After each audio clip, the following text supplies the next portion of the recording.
Gloire à Dieu, que le Seigneur vous bénisse. Ça fait du bien de danser, de louer l'Éternel. C'est le pasteur Mwembe Vianney Giscard de l'église MPC Orléans. J'interviens aujourd'hui donc pour notre live. Nous avons commencé un programme, un thème qui s'intitulait Église influente ou influencée. Nous avons vu la première partie samedi dernier qui s'intitulait La doctrine de Balaam. Et aujourd'hui, nous allons terminer, nous allons voir la doctrine des Nicolaïtes. Qu'est-ce que cette doctrine qu'on appelle la doctrine de Nicolaïtes? Selon les historiens, c'est une secte. C'est une secte qui est donc bien évidemment mentionnée en Apocalypse chapitre 2, verset 6, à la lettre que le Seigneur envoie donc à l'église d'Éphèse, et au verset 15, toujours dans le deuxième chapitre, à la lettre que le Seigneur envoie à une église qu'on appelle l'église de Pergame. D'après cette doctrine, d'après cette doctrine qui était dans la même lignée que la doctrine de Balaam que nous avons vue le samedi dernier, cette doctrine enseignait aux chrétiens qu'à cause du principe de liberté, qu'ils pouvaient manger des viandes offertes aux idoles et se permettre des actes immoraux comme les païens. Les historiens disent que le fondateur de cette doctrine, c'était un certain Nicolas d'Antioche. Donc, à en croire les écrits historiques, ce Nicolas avait quand même de l'autorité dans l'Église et avait quand même une certaine influence. Voilà, pour pouvoir emmener les chrétiens à pouvoir sous des prétextes de liberté, à pouvoir embrasser certaines doctrines païennes. Avant de poursuivre, j'aimerais qu'on puisse lire rapidement Apocalypse chapitre 2, les versets 6 et les versets 15. C'est le Seigneur Jésus-Christ de Nazareth qui parle directement à l'église et il dit ceci à l'église d'Éphèse: tu as pourtant ceci, c'est que tu es les œuvres des Nicolaïtes, œuvres que je hais aussi. Il est question ici des œuvres des Nicolaïtes et le Seigneur dit œuvres que je hais aussi. Et au verset 15, à l'église de Pergame, il est dit ceci: de même, toi aussi tu as des gens attachés pareillement à la doctrine des Nicolaïtes. Réponds-toi donc, sinon je viendrai à toi bientôt et je les combattrai avec l'épée de ma bouche. Que celui qui a des oreilles entende ce que l'Esprit dit aux églises. À celui qui vaincra, je donnerai de la manne cachée et je lui donnerai un caillou blanc. Et sur ce caillou est écrit un nom nouveau que personne ne connaît, si ce n'est celui qui le reçoit. En tout cas, mes amis, que le Seigneur vous bénisse abondamment. Oui, ce sont des choses graves. Moi, je suis de ceux qui croient que l'Église vit ce qu'on appelle les temps sombres. Nous sommes au temps de la nuit prophétique en ce qui concerne l'Église. Tout ce que nous vivons aujourd'hui dans l'Église corps de Christ, nous le démontre et nous le confirme. Nous voyons comment l'apostasie, c'est-à-dire l'abandon de la foi, est installé dans l'Église. Nous voyons toutes les fausses doctrines, tous les scandales qui arrivent dans l'Église. Je ne suis pas de ceux qui plaignent ces choses. Bien au contraire, je suis de ceux qui se réjouissent de voir ces choses arriver parce que ces choses ont été prédites dans la parole de Dieu. Jésus a prédit cela des milliers d'années avant que cela n'arrive et il les a prédits pour notre temps, c'est-à-dire les derniers jours, les derniers temps que nous sommes en train de vivre. Si vous êtes de ceux qui êtes scandalisés par des choses que vous avez vues, tel pasteur, tel prophète, ou tel apôtre, ou tel homme de Dieu faire des choses choquantes, ça vous a scandalisé, rassurez-vous, ça ne veut pas dire que Dieu est mort. Je veux rassurer quelqu'un, Dieu est bel et bien vivant. Jésus a dit, je suis le même hier, aujourd'hui, éternellement. Mais ces choses arrivent pour nous servir de témoignage et surtout pour nous attester que ce livre merveilleux qu'on appelle la Sainte Bible, la parole de Dieu est vraie et il n'est pas démodé, il est toujours d'actualité. Et que lorsque vous verrez ces choses arriver, au lieu de vous décourager, relevez la tête et dites-vous que le Seigneur est proche. Avant de poursuivre, j'aimerais partager une vision que le Seigneur m'a donnée il y a quelques années de cela. Alors que j'étais en jeûne et prière, je priais, le Seigneur m'a pris. Dans le rêve, le Seigneur m'a pris et ils m'ont mené sur le bord d'un fleuve. Je ne sais pas si c'était une mer ou un fleuve, qu'importe. Je me suis tenu là sur le bord de ce fleuve et j'étais en train d'observer l'eau. C'était comme un grand lac ou une mer. J'étais en train d'observer cela et j'étais choqué, effrayé. Parce que mes amis, cette eau était d'une noirceur terrible. Je n'avais jamais vu de ma vie une telle noirceur. Et j'étais en train d'observer cette eau et je me posais intérieurement cette question. Qu'est-ce que cela veut dire? Pourquoi cette eau est aussi noire? Et là, le Saint-Esprit m'a parlé avec une voix audible. Avec une voix audible, ce n'était pas quelque chose seulement que j'entendais dans mon cœur, mais c'était une voix audible. Et il m'a dit, ce fleuve représente donc les péchés, la noirceur de ce fleuve représente les péchés de cette génération. Et cette eau que tu vois, ce grand fleuve que tu vois, ce sont des peuples, des nations, des langues, des cultures. Et la noirceur que tu vois, cela représente les péchés de cette génération. Et ceci pour nous dire que nous sommes au temps de la fin. À aucun autre moment de l'histoire de l'humanité, mes amis, nous avons légalisé le péché ou trouvé des prétextes au péché qu'à notre époque. À en croire certains hommes politiques ou certains hommes d'État, même le fait de condamner certaines abominations même, semble même quelque chose d'intolérant. Vous êtes taxé d'intolérant lorsque vous condamnez ce que la Bible appelle péché ou abomination. Lorsque l'on prend, pour revenir aux œuvres des Nicolaïtes, lorsque l'on prend le concept ou le mot Nicolaïte vient de deux termes. Le premier terme, c'est Nikao. Nikao qui veut dire conquérir ou vaincre. Et le deuxième terme, c'est Laos. Laos qui veut dire peuple. Donc les Nicolaïtes étaient coupables de conquérir ou de dominer sur les peuples.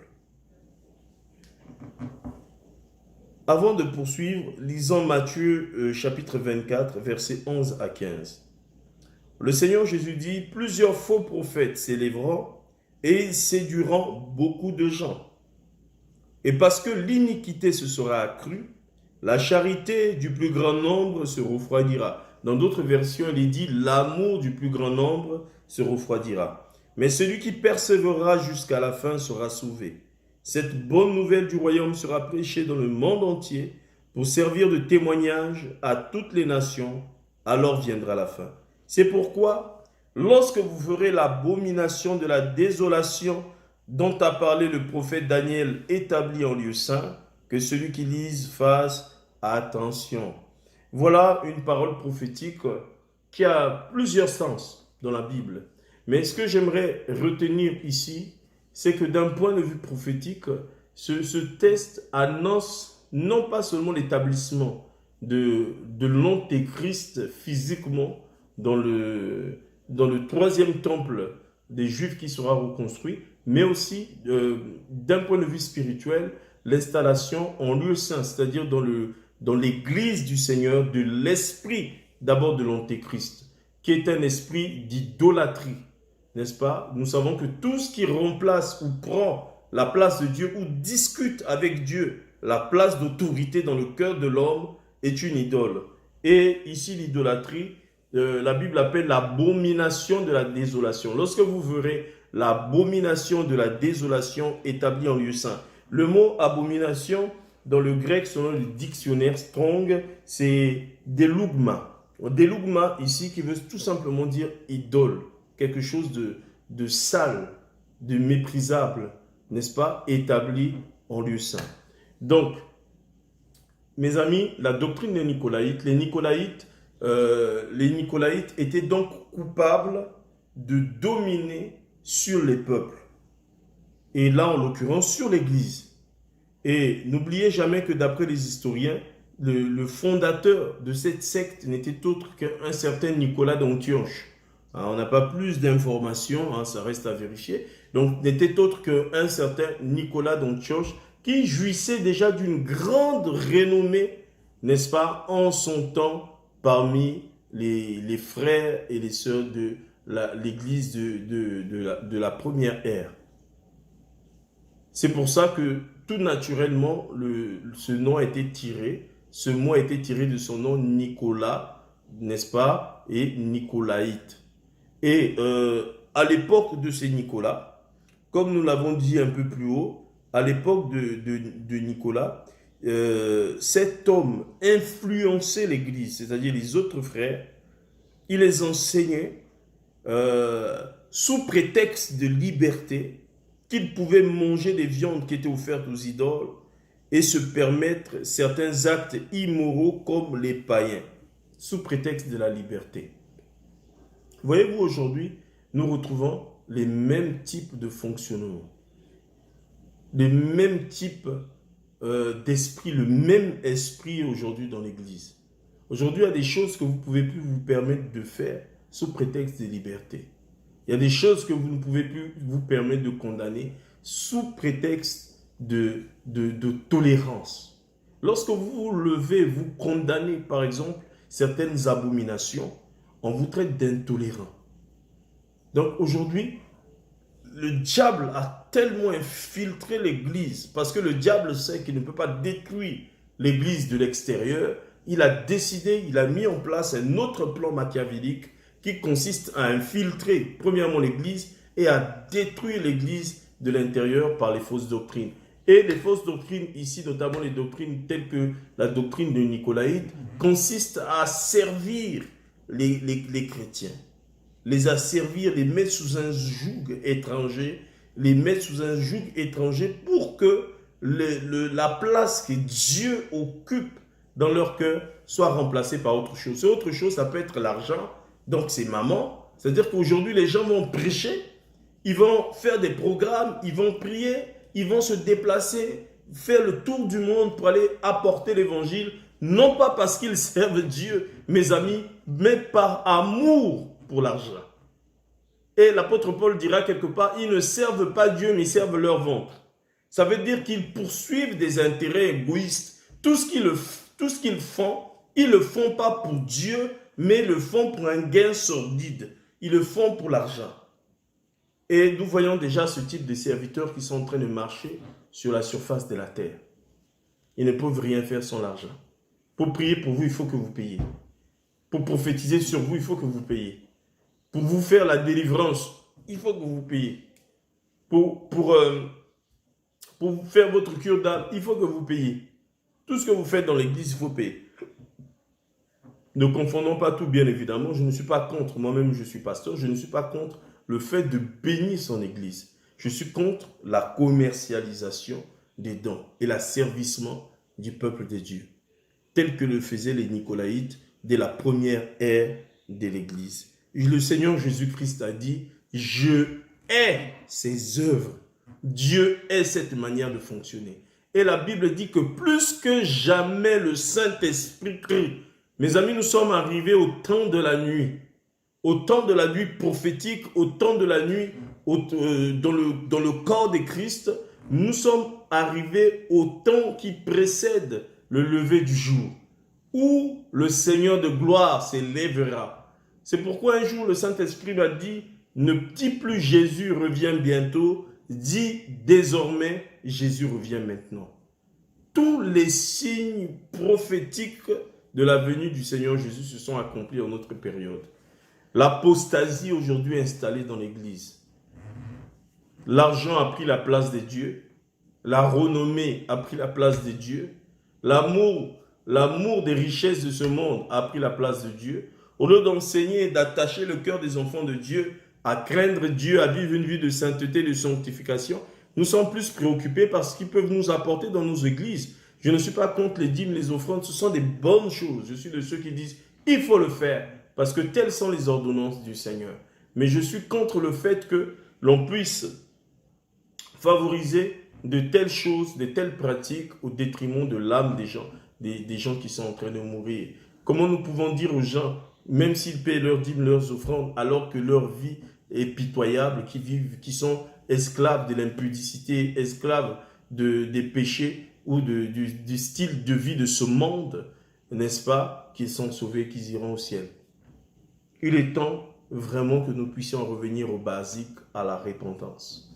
Nous devons parler aux gens de l'importance de se repentir parce que Jésus revient bientôt. Jésus a dit, à quoi ça sert à un homme de gagner le monde entier, mes amis, s'il perd son âme?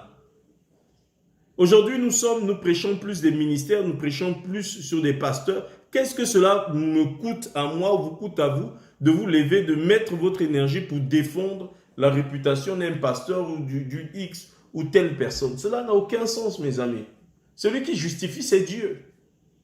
Celui qui justifie, c'est Dieu. Ne soyez pas impressionnés de ce que les gens vont dire, toutes sortes de choses mauvaises sur vous. C'est Dieu qui va vous justifier.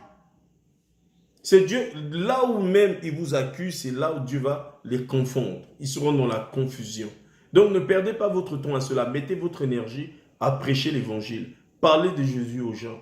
Dites au monde que Jésus revient bientôt. Dites au monde que Jésus revient maintenant. Je réitère mon propos. Maintenant, pas bientôt. Maintenant que ses pieds sont déjà en marche. Et il reviendra chercher une église qui est sainte. Une église qui est pure et sans tache. Une église qui a l'huile. L'huile qui est le symbole du Saint-Esprit. Une église qui a l'huile. Une église qui ne s'est pas laissée séduire, n'est-ce pas, par cette vie pleine de volupté, cette vie pleine d'idolâtrie, cette vie pleine de convoitises de toutes sortes.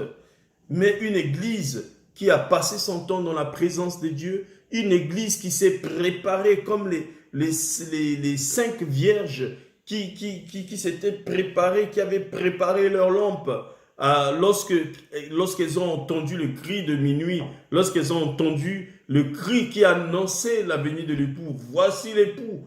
Les 10 étaient endormis, mais 5 se sont réveillés et ont commencé à préparer leur lampe.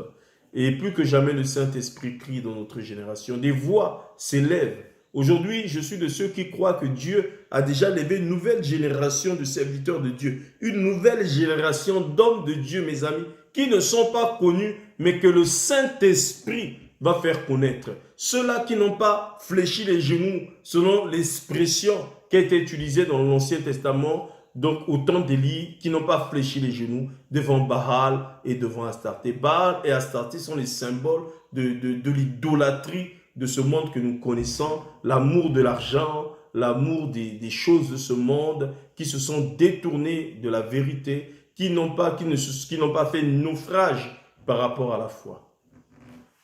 L'heure est venue pour nous, mes amis, de nous poser les bonnes questions. Comme David disait, sonde mon cœur. Chacun de nous doit se mettre devant le Seigneur et s'interroger sur sa marche chrétienne. Aujourd'hui, vous savez, toute cette crise du coronavirus m'a permis de comprendre quelque chose. Que l'homme n'est pas maître de son souffle pour pouvoir le retenir. Nous pouvons, dans le cœur de l'homme, il y a beaucoup de projets, mais c'est le dessein de l'Éternel qui s'accomplit. Nous pouvons avoir des projets. Combien parmi tous ceux qui sont décédés, qui ont été surpris par cet esprit des morts, qui sont partis de manière prématurée, combien d'entre eux, mes amis, avaient fait des projets dans 5 ans, à court ou long terme? Beaucoup certainement, mais ils ont été surpris. Vous savez pourquoi? Parce que personne ne connaît le jour. Ta fin du monde, mon ami, mon frère, ma soeur, ce n'est pas seulement la fin du système de ce monde, c'est le jour de ta mort déjà. Le jour de ta mort, pour toi, c'est ta fin du monde. Es-tu prêt à rencontrer ton Dieu? Combien d'entre nous sommes prêts à rencontrer notre Dieu si nous mourons aujourd'hui? La mort n'est pas la pire des choses qui puissent nous arriver, mes amis. Le coronavirus n'est pas la pire des choses qui puissent nous arriver. La pire des choses qui puissent nous arriver, mes amis, c'est de mourir sans Jésus-Christ. Et laissez-moi vous dire que tous ceux qui se mettent sous un joug étranger ne rencontreront pas le Seigneur. Une seconde après la mort, mes amis, le Seigneur ne vous reconnaîtra pas. Parce que si vous mourrez en tant qu'esclave, n'est-ce pas, comment pourriez-vous rentrer dans le royaume des cieux? Jésus a dit, à quoi ça sert à un homme de gagner le monde entier s'il perdait son âme? J'aimerais nous encourager aujourd'hui, j'aimerais pas être très long aujourd'hui, vous voyez, je vais être très court. Voilà, à fuir les œuvres des Nicolaïtes. Notre salut ne dépend pas d'un homme, ne dépend pas d'une église. Arrêtons de prêcher les ministères. Aujourd'hui, il y a des gens qui prêchent des ministères, qui prêchent des églises, ou même leur propre ministère. Et c'est un danger, mes amis. L'esprit d'Antéchrist est déjà dans l'église.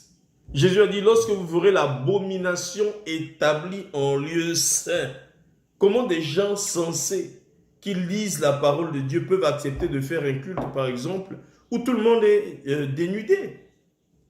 Aujourd'hui, vous voyez des pasteurs qui sont des pasteurs nudistes. Et lorsque vous dénoncez ces choses, on vous dit que vous manquez de tolérance, on peut vous poursuivre.